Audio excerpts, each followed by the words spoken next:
fanapahana zavatra, ny vatsy tsinjo, ny tosika fameno zay any fanjakana io ary voaka malagasy rehetra dia oka zay le fanomezana vahana an'ireo kandidam-panjakana sy le tsy miankina toana amin'ny fanjakana izay manao fitaovana an'ireo zavatra avy amin'ny volam-bahoaka na zavatra mindramina avy any ivelany na fanomezana ihany koa. Fa le traitement égalitaire ny sombabahoaka candidat sombabahoaka zany manomboka zao tokony isy eo ary zay no mahatonga ny tarika eto ambonina firaisan-kina miteny hoe tsy hijery fotsiny ary hipetra-potsiny amin'izao.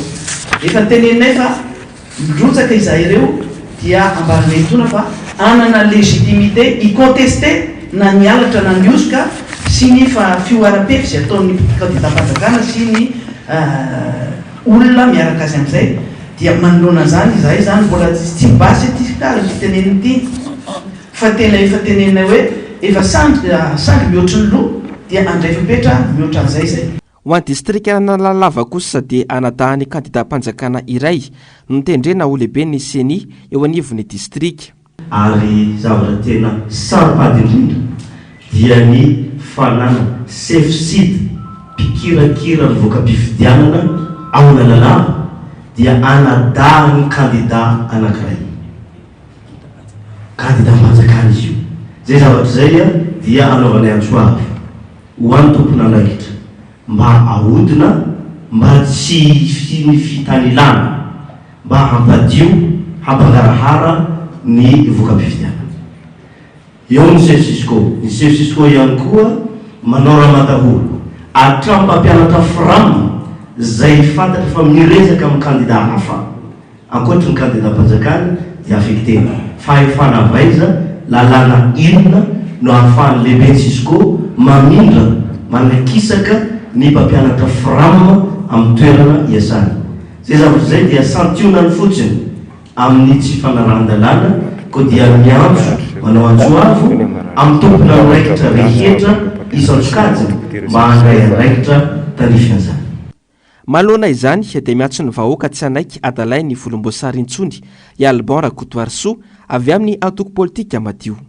Misy tsy fanarahan-dalàna zay vovoatanisa teo indrindra ataon'ireo candidat-panjakana ka eto zany ny afatra avy aty amiko avy aty aminay atao anatin'ny vovonana firaisan-kina dia ny hoe alaviro taka ny fahasambahoa raha hitantsika fa tsy mety amintsika ireo candidat zay tsy manaraka ny lalàna ankehitriny. Makasika ny hoe tahotra sy ny tsy tahotra angamba matoa morotsoka tsehatra dia efa fasaina lehibe ho an'ireto candidat ny firaisan-kina reto ka ny teny angamba dia hoe tsy samy zanaka akadibevavy tsy mifampidera taimbava, samy zanaky mpanefy tsy mifampidera taimby, samy zanaky mpandrafitra tsy mifampidera taimbako na tarafy rehefa mangotraka reto tsy matahotra ny angorovitsika fa tsy mariky ny fahatahorana ve ireo tsy fanarahan-dalàna sady aseho ny candidat-panjakana. Faharoa andro sisa dia gadona ny fanombohan'ny fampelezan-kevitra amin'ny fifidianana izay ho solombavam-bahoaka eto Madagasikara. Hatreto anefa mbola tsy nivoaka ilay spécimen belita tokana tokony entin'ireo candidat hanaovana fampelezan-kevitra. Akoatra izay mbola tsy niantso izay ho solotenan'ny candidat hanatevin-darana ny voameramisahana ny fifidianana ity rafitra ity mitodika eny anivon'ny CENI noho izany ny masonrehetra manoloana ireo toe-javatra ireo. Yasinandria Malala sy Mateo Prince hatrany. Tara efa oray volana ny famoahany voamera-maleo tena misahana ny fifidianana na ny CENI ny restreo birao fandatsambato manerana anosy. Hatramin'izao dia mbola tsy nivoaka ihany koa ny fanendrena ireo olona tokony andrafitra ny birao fandatsambato. Santionany amin'ireo tsy fanarahan-dalàna ataon'ny CENI amin'izao fotoana izao ireo amin'izao andro roa mialohan'ny fanombohan'ny fampelezan-kevitra izao. Tara efa oray volana ny famoahana ny listany sy ny toerana misy ny birao fandatsambato efa oray volana. Raha ny voalaza ny lalàna dia 9 andro mialohan'ny fifidianana, zany hoe tokony tamin'ny 7 mars lasa teo. Nefa dia efa tateo ariana farany volana avril vao hita teny amin'izay ny fanambadiana. Faharoa, hatramin'izao dia mbola tsy mivoaka ihany koa ny fanendrena ireo mpikambana ao anatin'ny birao électoral. Raha voalaza ny lalàna fa tokony ho tamin'ny volana 7 volana avril dia mbola tsy mivoaka hatramin'izao. Tara fa 10 volana zany zay. Tara efa oray volana mahery ihany koa ny fanasan'ny CENI ny candidat andefa izay ho solotenany amin'ny CENI. Fantatray daholo io. Tsy tabatra nanay zany fa lazainy ary koa manana olona mahay. Manahy ihany koa izahay fa tsy ho tratra ny fanombohan'ny fampelezan-kevitra ireo bulletin very tsara manahy ihany ko izahay fa tsy ho tratra ny fanombohan'ny fampelezan-kevitra ireo bulletin unique sy taratasy mpifidianana spécimen zay tokony hoentiny reto candidat ireto sy ny fiarahamonimpirenena anaovana fampelezan-kevitra mbola sy tokatra am'izao.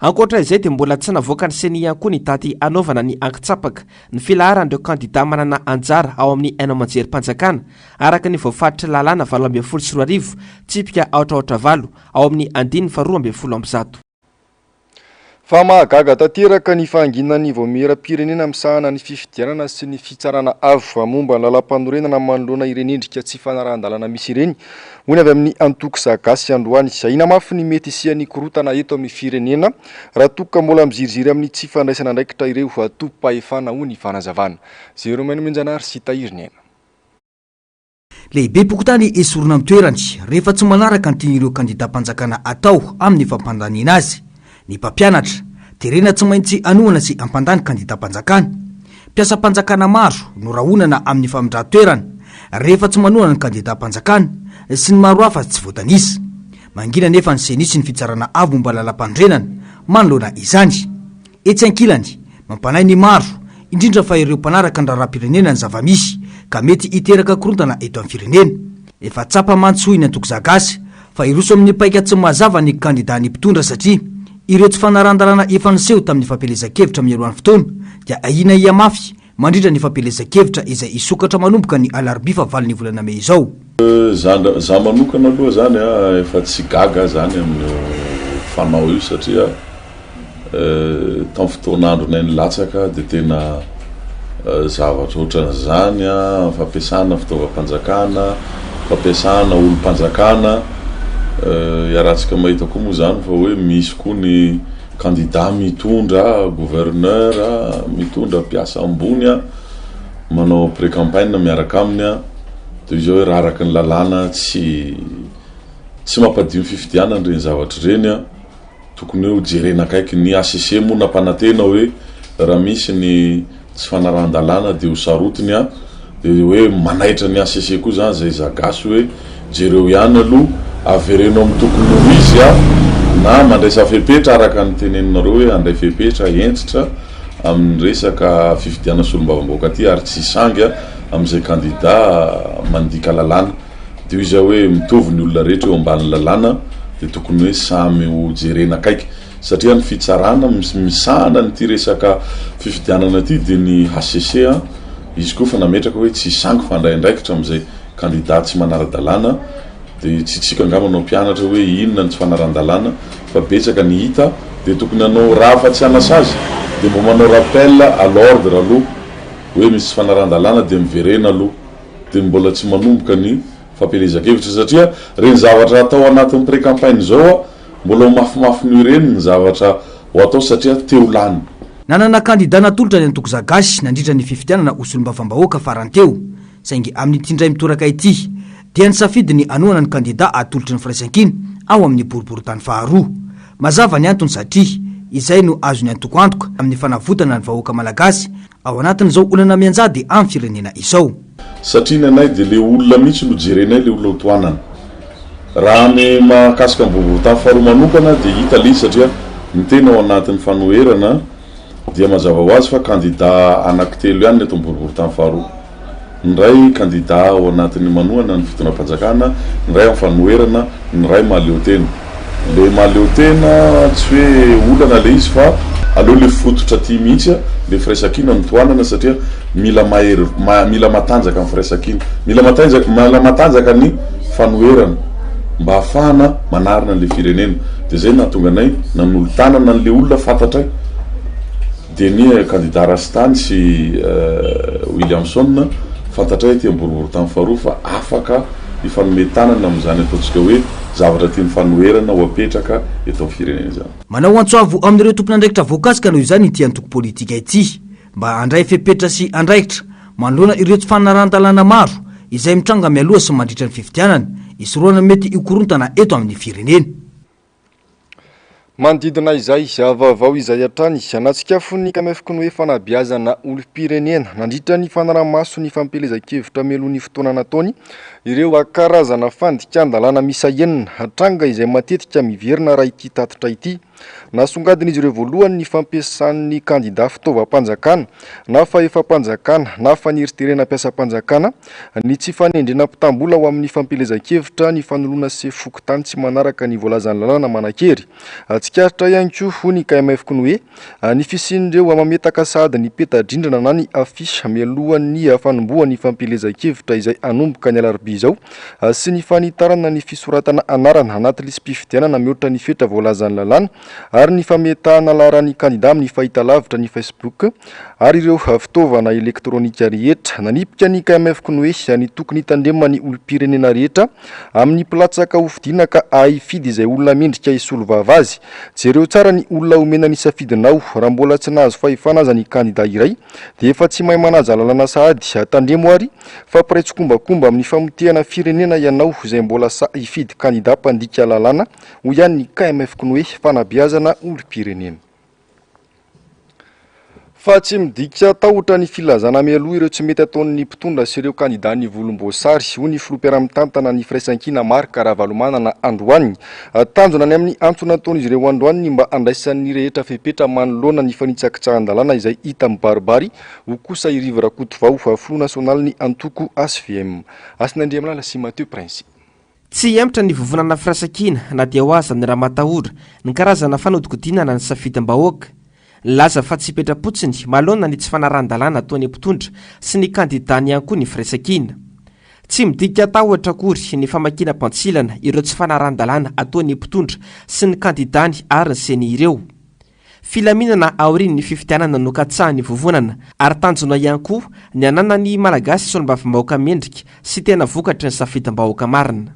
Aveliko ny mandeha ty fanazavana ty satria fanazavana napetraka tany amin'ny ambasadeur-ny Amerikana izy ty. Zao izy fahasamihafany fifidianana ty anareo zay mbo ampitsahatra miaraka amin'ny vava ifampiasana ny fahefa-panjakana fanovana ny deny zao daholo ny zavatra misy fa tsy matahotra kory zay ara matahotra zay vitanareo hoe mahoano zay natahotra ny zavatra tsy zay nge no tsy olona rery ty zay zao misy eo amin'ny 5 ambinipolo ngambany dia miampy andreo ilay indépendant miaraka aminay ohatra zay tsy hafa akory fa tena lehibe ny androm-panjakana miaraka aminay izy zao fa tsy afaka anao an'ity fa tena ilan'ireo vanina tsy tafapetraka mihitsy ny dossier ndraty zay.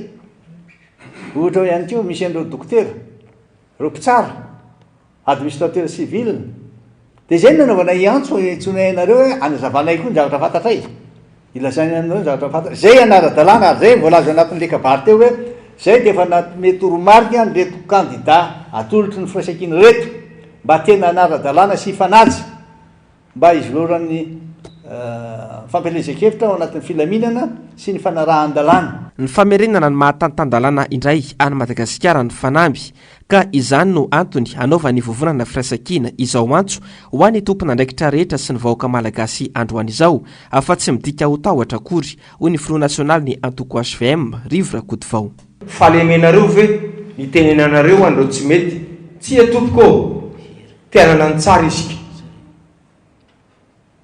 mba te hianana ny tsara isika fa zany akory tsy milaza hoe matahotra izahay akamely io efa voalaza teo a tsy hipetrapotsiny am'izao zay ary zao dia manao atsoavo mihitsy amin'ireo kandida anay sy ny reo miaraka aminay any amin'ny fototrany mba ho maio isika tsy fitarainana fotsiny kory ty fa fitiava-tanindrazana ny ilazana zany mba tsy isin'ny korotana eto amintsika ka lasa fifidianana lasa fototry ny korotana firaisan-kina ny tenanay am'zany ny firaisan-kina ny taritinay vondrony reto e fa mba firaisan-kina malagasy dia davitsika ka ao anatin'izay isika no tsy mitare tana miepaka akory tompoko na matahotra an'izanizy fa dianana ny tsara satria tsy mahasoa ny firenetsika mikorotana avaiza no mikorotana avany amin'ny manam-pahefana.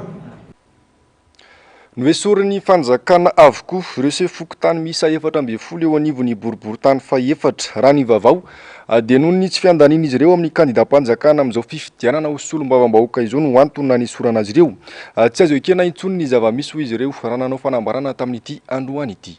Zero Menonjanary sy Tahirinen. manakaiky ny fifidianana mandeha ny tsindry sy ny paipaika politika mba ampandaniana ireo kandida akaiky na any fanjakana. Lehibe pokotany 420 no nesorona niaraka tamin'ireo lefiny ary ny mpitantsoratra ao amin'ny boriboritany faha-4. Mitovy avokoa ny antony nesorana ireo mpiasan'ny fokotany ireo dia tsy fiandaniana amina kandida sy tsy manaraka ny baikona kandida ho solombavam-bahoaka. Noho ny tsindry atao aminay tsindra matahora rehefa tsy mety manaraka baiko araky ny nambaran'ny kandida sasany dia nahato tamin'ny asanay tsy ho chef fokotany izahay voatanisa teo reo. Nisy aniny nefa dia milaza fa tokony ho neutre raha ny chef fokotany ary izany indrindra tokoa izahay hatramin'izay fotoana efa nipetrahana sy ny tantanana ny fokotany. Tsy momba ny ato tsy momba ny ery dia nametraka rekety teny amin'ny fitsarana administratif izahay araky ny article 69 de la loi numéro 2001 typique 025 tamin'ny 6 avril 2003 relative au tribunal administratif et au tribunal financier. Rehefa noraisina ny fangatahana rekety dia nahazo attestation de dépôt de rekety izahay ary milaza fa ahato aloha ny arrêté fanesorana anay chef fokotany mandra-pahatonga ny fotoana moahany fitsarana administratif ny valiny rekety ary manohy ny asa trany aloha izahay chef fokotany nalana. Taoriny ny fahazoana izany attestation de dépôt ny rekety zay nahazahoanay taratasy ara-dalàna tany amin'ny tribunal administratif dia nametraka izany fampahafantarana zany zay teny anivon'ny préfet de police nantanana. Metraka fitoriana teny amin'ny tribunal miady amin'ny fanjakana izy ireo ka nahazo rarina. Noho izany ny ato aloha ny didy manaisotra ireto chef fokotany ireto. Nambara fa mitanila ireo mpiasan'ny fokotany ireo kanefa ny olona natsorotoerana azy ireo dia fantatra sy hita fa manohana fitondrana. Ohatra akaiky amin'izany ny eo amin'ny fokotany Anosizato Antsinanana. Famezatsozaririna no manola ny chef fokotany Anosizato Estain zay efa fantatsika tsara no olona candidat hoanana efa potrana any Facebook efa potrana any amin'ny gazety rehetrarehetra ny iza moa candidat hoanana nefa dia mamesaka ny any amin'ny alina hoe tsy neutre izahay fokotany le candidat apetraka koa rehefa fantatritsika hoe iza no tohanany zay neutre amin'zareo zay. Nanamafy ireto chef fokotany ireto fa andray fepetra raha toka mifanohitra amin'ny fikasan'izy ireo iverina amin'ny fitantanana ny fokotany no avoaka ny fitsarana. Tsy azo ekena intsony ny zava-misy tahaka izao hoy ny fanazavana.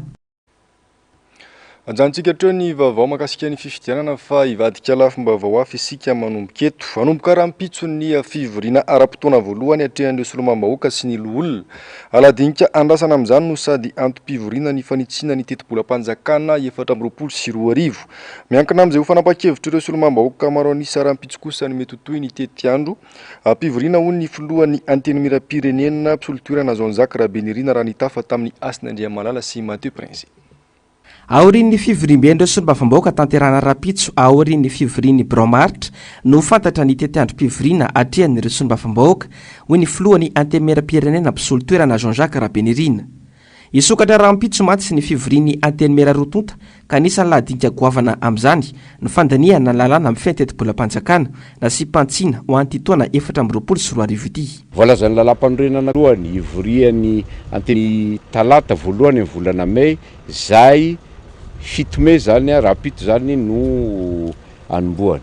Ny akamaroan'ireo député nefa dia mbola saika candidat daholo anisan'izany koa ny tenako ka tsy maintsy eo anivon'ny bureau maharitra no rehefa vita ny fanokafana rapitso dia tsy maintsy isy ny fivorian'ny bureau maharitra isy ny conférence des présidents dia hiafara amin'ny fivoriana itambarambe na ny fanjavatra tiako tsindrindra fotsiny tsy voavoalohany angamba ny isika eto Madagasikara na ny antemera-pirenena no miatrika hoe sady ao anaty fotoam-pivoriana no miatrika fampelezan-kevitra fa hita foana ny fandaminana an'izay nefa tsy ny hevitro moa no lazaiko amin'izay fa zay tapaky ny be sy ny maro dia ho hita eo zay fanapahan-kevitra raisy ny akamaroan'ny député rahampitso aorianan'izay fivoriana izay.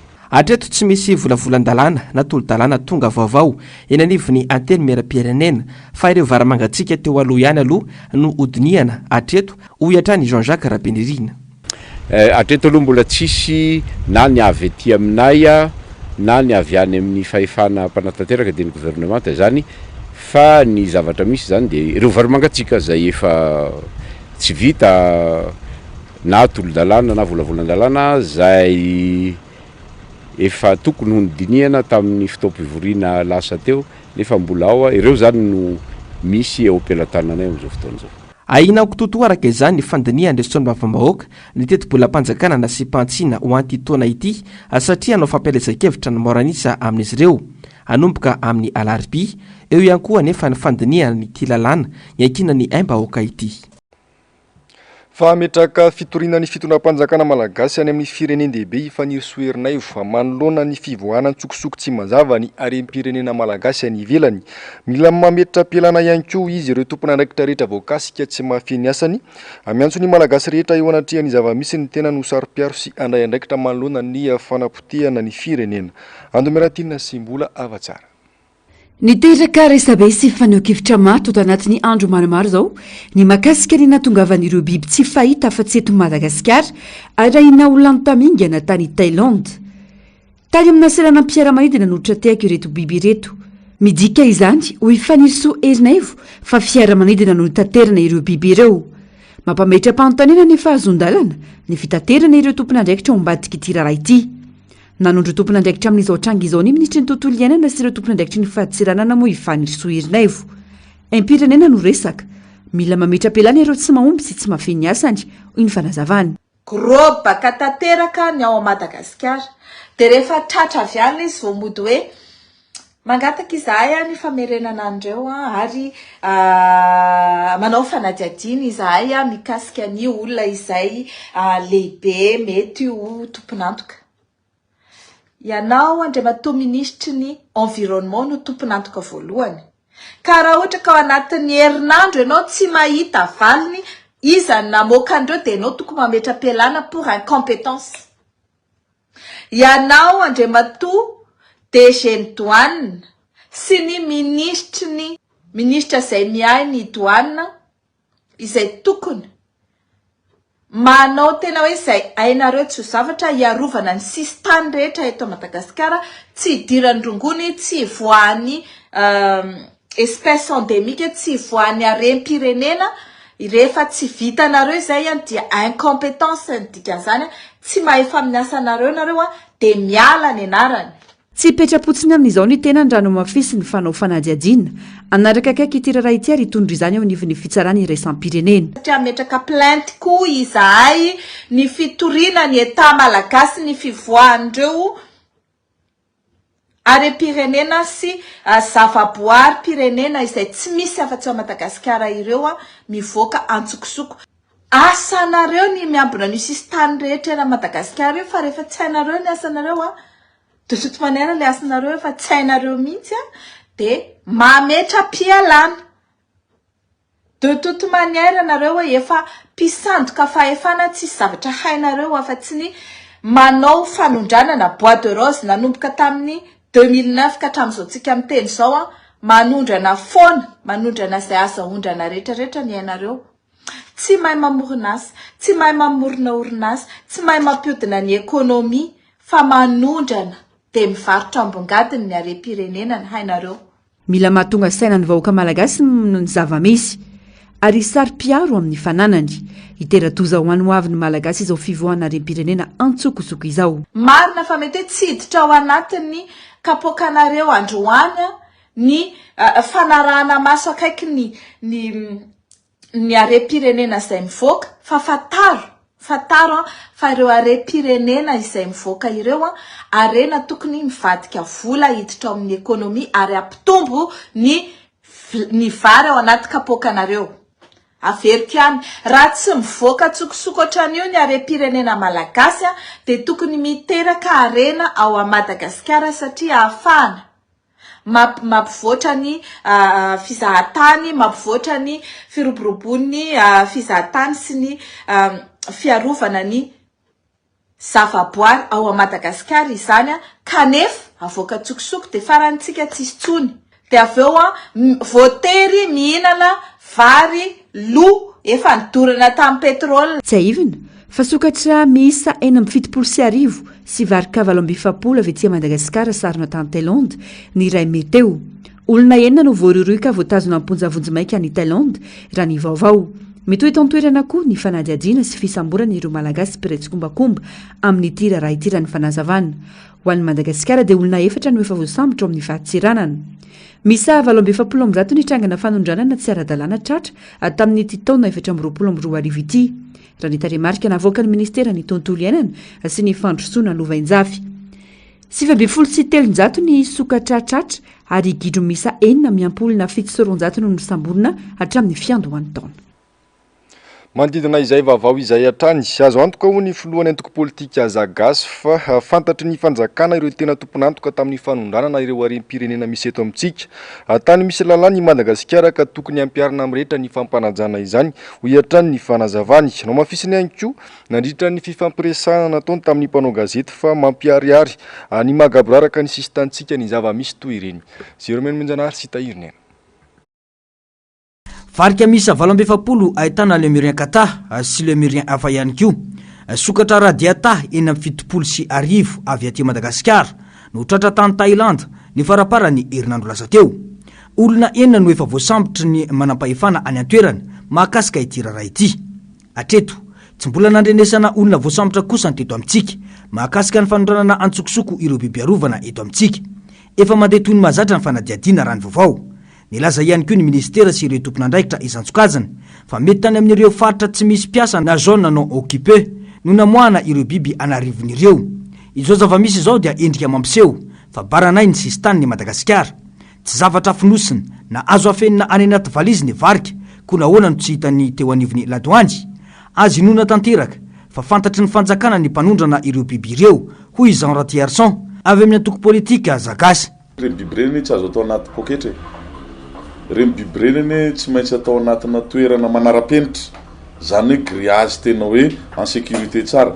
Dikan'izany matoa reny tafavoaka eto amin'ny firenena tompoko satria tafiditra ao anatin'le fanarenana amin'ny firenena ny ady amin'ny kolikoly ary napetraka amin'ny filoham-pirenena zany zavatra zany dia izay hoe tokony ho fantatra ary fantatry ny fanjakana ny tompony andraikitra amin'ireny zavatra ireny raha ny tokony ho izy. Ary ny zavatra ohatran'ireny tsy tokony miandry ela fa ny tompony andraikitra eo anivon'ny faditseranana mihitsy no tokony efa misy nasorony amin'ny toerana aloha. Satria matoa reny zany mivoaka dia ekipa ao no mampivoaka an'ireny zavatra ireny. Dikan'izany tokony mba misy aloha fihetsika atsapan'le vahoaka hoe tsy mitsokombakomba amin'ny tompony andraikitra eo anivon'ny faditseranana ny fitondram-panjakana dia mba misy zany mba tsy maninona teneny zany mba karazana natao fizible aloha raha ohatra hoe misy zavatra ny ambadibady. Mbo iny ary zany fa misy mpitondra fanjakana ambony misahana ny resaka faditseranana mba nasoto teo amin'ny toerana mba hoe iny ary zany fa iny aloha. Fa ho anay aloha dia tena mampalahelo raha ohatra hoe zavatra biby mivaingana be ary tsy ray fa be dia be ohatran'ireny dia tena hoe toerana anankiray atratrarana azy dia ahoana moa zany ny fomba ny voan'ireny teto. Dikan'izany ho anay mampalahelo ihany ary mampatahotra zany ny fiarovana ny sistantsika satria no mivoaka reny tsy hita vao maika ve zany ny zavatra miditra eto raha tsy hitenitsika ohatrany hoe ny rongony mahery vaika ohatra. Donc zany misy tompony andraikitra be dia be zany amin'ireny tokony mba mandray ny andraikiny. Dikan'izany tsy en sécurité zany ty nosy ty. Ireo aloha ny sorona fa tsy fantatra intsony izay talohan'ireo. Tato anatin'ny 20 taona farany tantely afa-drakotra ny harem-pirenena hatramin'ny taona 2004 tamin'ireny tetezamita ka mandrak'androandy dia betsaka ireo fanondranana antsokosoko arena sarobidy raha tsy hiteny afa-tsy andramena ny volamena sy ireo vadisoa tsy resahana intsony tafavoaka daholo ary dia niany ivelandray no sarotiny sy mahatratra ireo fanondranana tsy ara-dalàna ireo. Tena mahavarina ny raha zava-misy kanefa tany lazaina fa misy fanjakana eto ho hiatrany ny filohan'ny antoko Zagasy. eo amin'izay vaovao izay hatrany misy tompona ndraiky mpanjakana eto afaka mifeny tsy fandrimpahalemana mifeny fahaditsiranana sy ny sisy tany ny Madagasikara ary ny fiarovana ireny arena voajanahary mampiavaka ny Madagasikara ireny. Tompona ndraikitra voalohany noho izany ny ministeran'ny tontolo iainana sy ny fahaditsiranana malagasy ny miara-manonja androany raha nanio ny heviny mikasika indra rasokatra sy varika marobe avy eto Madagasikara ka nisy nanondrana antsokosoko sarina tany Thaïlande iny fanampanazavana. Manoatra noho ny tany tsy misy fanjakana ary tsy misy mpitondry Madagasikara. Mibanaka ny sisy tany, mibanaka ny fidiran'ireo entana sy ny fivoahan'ireo arena sarobidy ary any ivelany foana matetika voatratra ireo harem-pirenena mampiavaka ny Madagasikara misy manondrana antsokosoko any ivelany. Isan'ny tena nampametra-panontaniana ny maro ohatra ilay rarasokatra arivo mahery sy varika misa 720 sarona tany Thaïlande izay tafavoaka teto amin'ny sisy tany ny Madagasikara kanefa dia biby arovana sy aina efa ho lany tamingana eto amintsika. Za tena mametraka fanontaniana ahoana ara tena mibanaka zany le Madagasikara, volamena tafaporitsaka, ny sasan'izany ataon'ny sasany anaty fitombenana, ny sasan'izany efa any Komoro, any Afrika Atsimo, any Dubai vao hita. Vato sarobidy maro be mibanaka miala eto Madagasikara. Tsy vitan'izany ihany fa misy zavatra tsy eritreretina onja zay mampiseho le tena endriky Madagasikara. Gaga ianao efa nivelany voatazana. Dia ahoana ny fomba nandaminana andreny ohatra baobaba. Dia misy baobaba anay ketrehan'ny sasany nalaina. Za moa tratra teto amintsika teto. Misy zavatra maro be zany tsy takatry ny saina eritreretina mihitsy. Ny amin'ny hoe ahoana ara mahatafaporitsaka an'ireny zavatra ireny ka any ivelany vao hita. Dia hoe avy any Madagasikara le izy. Aiza le présence de l'État ianareo sarotiny hoe tena miasa le fanjakana. Hitanaiza le fanjakana dia aiza le présence de l'État. Mitaky fanadihadiana lalina mikasika ity raharaha ity moa ireo firaisamonim-pirenena maromaro hamisahana manokana ny resaka tontolo iainana eto Madagasikara. Pejy ny toe-karena kosa indray ahina mbola hiena fanondroany teti-bolan'ny ministera tsirairay amin'ny volana oktobra anoany noho ny olana ara-bola misy eto amin'ny firenentsika ho iparaina Auguste androany. Ahina ho mafy ny crise satria tsy manana programa mazava ny mpitondra fa indrina manoloana ny toe-karena ny lalana tapitra potika avokoa ny sidina anatiny tsy araky ny nampanantenaina tamin'ny nanokafana ny Madagasikara Airlines ho hiatrany ny fanazavany. Fanadihadiana nataony Jérôme Njanahary sy Tahirina. Raison no mangataka fampianana ny teti-bola isaky ny ministera ny fanjakana dia mbola ahina iena ihany koa io amin'ny volana oktobra ho iparaina Auguste. Iaraha mahatsapa ankehitriny fa tsy manambola ny fanjakana ary pirofo ny fangataham-bola nataon'ny filoham-pirenena nandritra ny fivorinana nataony niaraka tamin'ny banky iraisam-pirenena. Ahina ho mafy ny krizy eto amintsika manoloana ny tsy fahaiza mitantany mpitondra ary rehefa hita ny vokatra tao anatin'ny 5 taona lasa izay saingy mbola tsy miova ny fomba fitondrana sy ny paikady mba azahoana manarina ny toe-karena ho iatrany ny fanazavany. Tenareo regny aso ataon'ny présidente any Kenya regny tena mitalao misy hoe mbola mila vola foana mila vola foana nefa ny tonga eo rasy sy aminazy ny fampiasagna anazy. Sy aminazy ny fampiasagna anazy ani. Zay nge le mavoan'ny sikan'io mauvaise gouvernance, mauvaise allocation na ressources. Raha ohatra hoe tokony zavatra tokony amina zavatra tokony mba misy fiatraikany am'le olo dia ampiasaigna amina zavatra ataosika hoe oeraoera le vola. Ka zaho amin'le resaka politique nary zareo ty dia toatrany mampataotry ihany le izy hoe inona marina no atao sy movana izy io e. Iny fa vita mandary raiky dia ohatrany mbola mitoy ihany le raha dia ahoana ny résultat amin'izany tsy ova misy ny résultat. Tsy ova misy ny résultat fa tena hoe mataotra be iny zao miaraka amin'ny FMI ane dia les grands équilibres any anazy. Ahoana ny taux d'inflation, ahoana ny déficit budgétaire, ahoana ny taux d'échange. Regny anazy ny tena zereny regny. Ary matetika rehefa tsy mandegna amin'ny FMI to dia fa tsy manomery zareo ary amin'ny mpamatsy vola hafa dia mampagnahy ihany izy ty, mampatahotra ihany le izy. Tsapa hoy ity mpanao politika ity fa mpitondra tsy manana programa nasa mazava no mitondra ny firenena. Politika maniditsidina sy mamorona olana ary mody mamany olana no voleny akany dera amin'ny vahoaka no ataon'ireo mpitondra ho iatrany ny fanazavany. Atao le resaka zirona koa mo atao éclairage regny fa sy énergie ny tadiavisika zao. Énergie ny tadiavina, lalagna ny tadiavina rehefa tena mpandroso. lalagna fa io hoe tany lalagna rehetrarehetra io anao mba mavoatany reo tafarany tamatavy folo point zany akeka sisy réhabilitation zatao sony tena fanaovana lalana vaovao miaradolo ny goudron ohatran'izany efa maro ohatran'izany ma miambositra amboy masoa io ina am RN6 regny RN4 efa tena voa be misy asikany de sarotra be misy zany raha mbola izao zavatra zao ny mitoy de io moa nareo miteny teo asa i Madagascar Airlines toa fa avion raiky sisa mandeha da ovina indray de efa suissony igny sika nefa nosy tena lavitra be ary gaga za tany farafangana ao de aéroport no ataony nefa sisy avion aéroport anaovana investissement de tena natao misy aéroport de iny ny geste egny hoe ny gouverneur sy ny député manao inauguration igny zavatra igny aizana avion aty amin'ny taona 420 tsy miroso fa miembotra amin'ny larana misy azy Madagasikara fa dimy amin'ny firenena matra sy fadiranovana indrindra manerana izao tontolo izao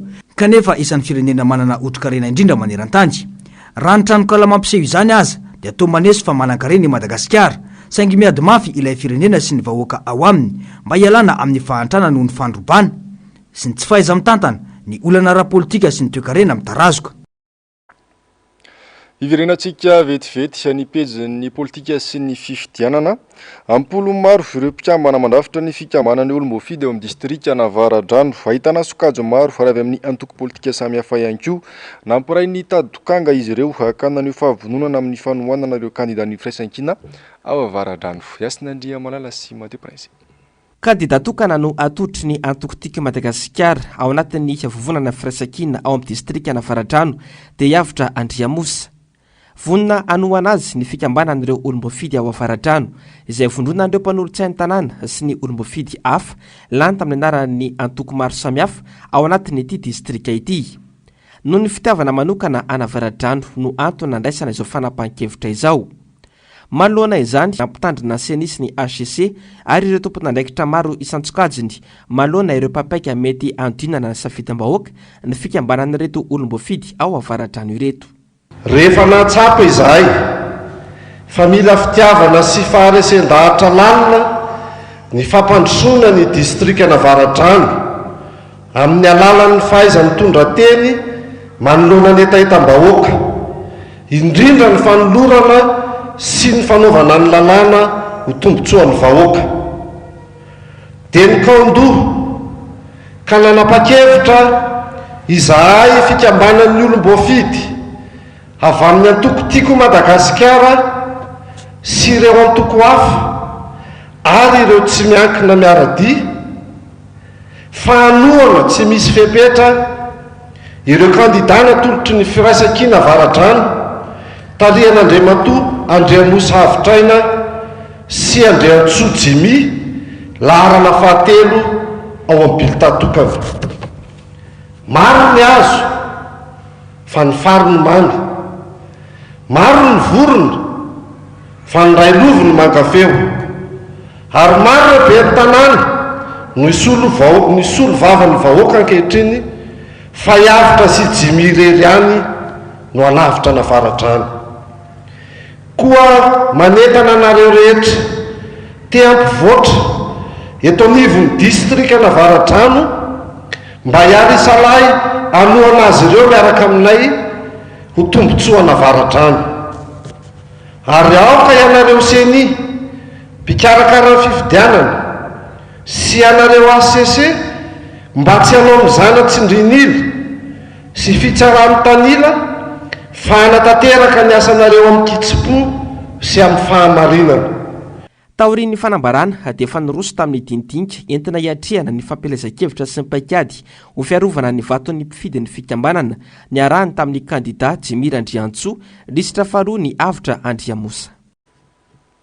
pejany fanatanjahantena nanomboka omaly alahady ny tournoi de l'indépendance foot A9 commune Talatamaty Mahimbahoaka hiavaka ity lalao ity satria samy ahazomby avokoa ireo voalohany amin'ny sokajy misy azy ho ny mpikarakara Yasandria Malala sy Mateo Prince nisokatra tamin'ny fomba ofisialy ny sabotsy lasa teo ny lalao ara-panatanjahantena tournoi de l'indépendance foot A9 to amin'ny commune Talatamaty Mahimbahoaka lalao karakaray ny fiadidin'ny commune ary tarihany bentanàna misy sokajy efatra lalao ahitana vehivavy senior vétéran ary ireo orinasa.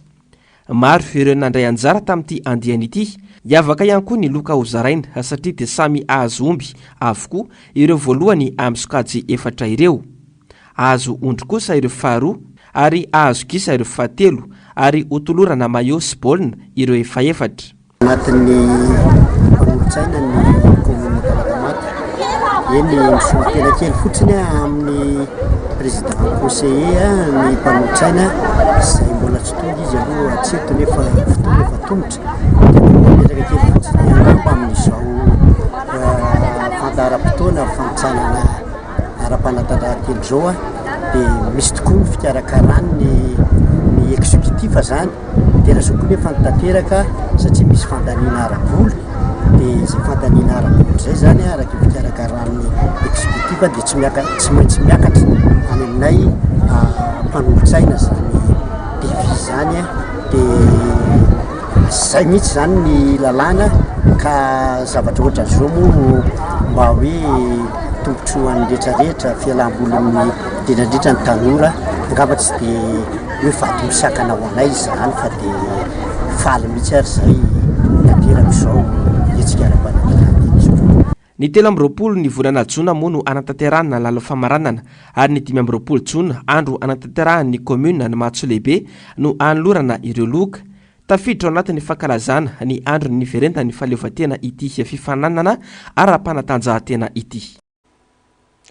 Maresaka iraisampirenena nangataka tamin'ny palestinianina mba hialany amin'ny faritra atsinanan'ny Rafa ny tafika israeliana araka ny fanambarana nivoaka androany. Araka ny vaovao ihany dia efa akaiky ihany koa ny fanafiana tanety ataon'ny israeliana. Fanampanazavana.